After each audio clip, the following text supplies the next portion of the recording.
చంద్రబాబు నాయుడు గారు తన మీద ఉన్నటువంటి కేసుల్ని తానే కొట్టేయించుకున్నటువంటి పరిస్థితి బహుశా భారతదేశంలో ఎప్పుడు ఇటువంటి సంఘటనలు జరగల.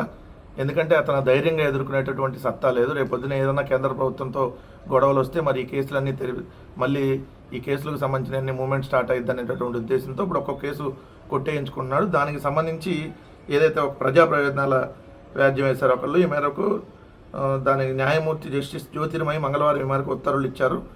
సిఐడిని ఆదేశిస్తూ విచారణ ఫిబ్రవరి 3కు వాయిదా వేస్తూ ఏదైతే వీటికి సంబంధించినటువంటి కౌంటర్ అయ్యింది సిఐడిని. ఏసీబీ కోర్టు తీర్పు ప్రతులను పిటిషనర్ పొందే ప్రయోజనం ఏమిటని ప్రశ్నించింది. ఈ వ్యవహారంపై వివరాలు సమర్పించాలని సిఐడిని ఆదేశిస్తూ విచారణను ఫిబ్రవరి 3కు వాయిదా వేసింది.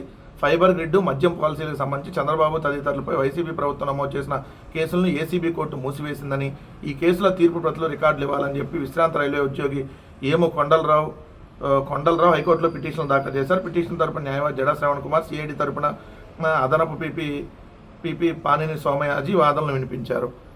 ఇది ఏంటంటే చంద్రబాబు నాయుడు గారు తన మీద తన కేసుల్ని కొట్టేయించుకుంటున్నటువంటి దాన్ని వచ్చి ఏదైతే ఆ తీర్పు కాపీలు నిమ్మని చెప్పి, ఎందుకంటే ఏసీబీ న్యాయస్థానమే చంద్రబాబు నాయుడుకి రిమాండ్ వేసింది. మళ్ళీ అదే ఏసీబీ న్యాయస్థానంలో సిఐడి అధికారులు, చంద్రబాబు నాయుడు ఇన్వెస్టిగేషన్ టీం ఇప్పుడు ఏదైతే ఉందో ఆ అధికారులను పెట్టి ఈ కేసులు ఇంకేం లేవని చెప్పి మొత్తం క్లోజ్ చేయమని చెప్పి ఏసీబీ కోర్టుకి వెళ్ళినటువంటి పరిస్థితి. హైకోర్టు కానీ, లేదంటే ఈడీ కానీ, సుప్రీంకోర్టు కానీ, ఏసీబీ కానీ ఆల్రెడీ ఇక్కడ చంద్రబాబు నాయుడు గారు స్కిల్ డెవలప్మెంట్లో ఆల్రెడీ అవినీతికి పాల్పడ్డాడని ఇచ్చిన తర్వాత కూడా ఇప్పుడు చంద్రబాబు నాయుడు గారు తనగా ప్రభుత్వం ఉంది కాబట్టి తన అధికారులు తన వాళ్ళని వేసుకొని అక్కడ ఈయన కేసులను ఒక్కోటి కొట్టేయించుకుంటున్నటువంటి పరిస్థితి.